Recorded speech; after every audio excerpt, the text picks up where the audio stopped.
Hello, in today's tutorial we'll be taking a look over the sales order section, namely how to add a sales order if you're not doing it as a conversion from a quotation. It should be very straightforward, so let's get started. If we go to Sales, Sales Orders and Add. I should say at this point, if you haven't already watched one of the videos relating to adding a quotation into Receta, I would advise you to do that now, as what I'm about to cover has lots of similarities with that type of video. When adding a sales order, the first thing we want to do is find our customer. I started typing the word test because I know there's a test to customer there, and you can see it automatically filled in the top section for me. If, however, there was more than one choice for the wording I'd used, a list would be displayed and I could click accordingly. One of the key differences when adding a sales order compared to a quotation is that the ability to add a brand new product is not available from a sales order. This would obviously only be done under quotation scenario, simply because the quotation needs to be seen by the customer, the pricing approved, etc. A sales order would be done when the customer wants to go ahead with the quotation or has products on file. If we expand the products area, we can see a list of all of the approved products that the customer is able to use. In some cases this will be generic products that you sell to more than one customer, or it can be custom products which are exclusive to this customer. Any which are exclusive would carry a small star in this description area here. In many cases this list of products that you have will be several hundred long, and you can filter this by typing in a keyword here or selecting to only show customer specific products here. In any case, let's say we want to add 20 of this particular product into our basket.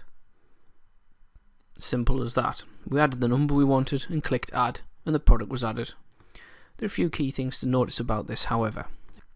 If the product is yet to be approved by the customer or doesn't have an approval date stored against it, and if you don't know what that means, please look at the quotation videos as I previously requested, then the product would not be added and you would get a warning advising you that the product would need to be approved before being able to be added to a sales order.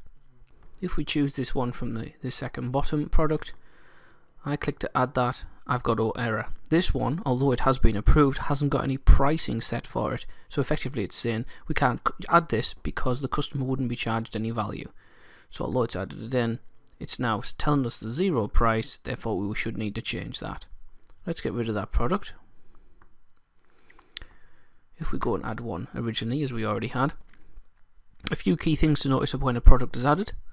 You can change the quantity on the fly as you need to, and the pricing will update accordingly. At the minute, 20 items have zero cost against them.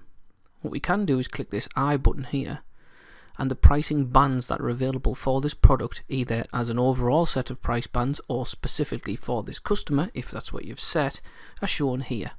In this case we can see that we need to have at least 1,000 items in the basket before the pricing would kick in. Let's do that now. You can see straight away the price has been picked up for 1,000 items and our line total added. If we had multiple price bands added here, this would be reflected and automatically charged accordingly. One of the key things to note here as well as you getting warnings if the product is yet to be approved or has zero pricing band set against it, the pricing set against a particular CPROD is only valid for, by default, 90 days. You can change that default in the admin area if you wish. If a product is added into the basket as a part of a new sales order but falls foul of the 90-day clause, again you'll get a warning and it will stop you adding the product. This enables you to know that your products are constantly under price review and you're constantly making your customers aware of the latest pricing information you have. If we scroll down after adding our products, we can see our subtotal, the discounts which would be applied, shipping charges, is VATable, the VAT applied grand total. To quickly go through these, the subtotal is obviously automatically calculated based upon the items in the sales order. The discounts applied would only be applied if you had set up any offers in Receta and these products fell into those categories and had been taken. The shipping charge, if the customer is set as free shipping, this will automatically be applied, or the default shipping charge as stored in your admin area would be applied in its absence. Is VATable? if the customer has been set as being VAT friendly, then this would automatically default to yes, or vice versa. You can change it per order again if you wish. The VAT total and grand total are automatically calculated. Some final fields: sales order date. In most cases you would leave this on the default, which would be today's date. However, you may wish to post date this and you can change it accordingly. If the client has provided a purchase order number for this particular purchase, by all means add it here. You can search by this purchase order should a client ever request it, so it is handy if you do have that information to hand. And finally here you would select the address that the customer has requested this item be sent to. You can either select one of the main addresses for the customer or any of the subcontacts. With the subcontacts against the customer, you can set any of those subcontacts to be the default send to address, in which case this would show here automatically. If the customer has selected that they wish to have this item sent as a one-off to a new address, you could click it here and add the address accordingly. Finally, when you're happy that this sales order is ready to go, you would hit the save to system.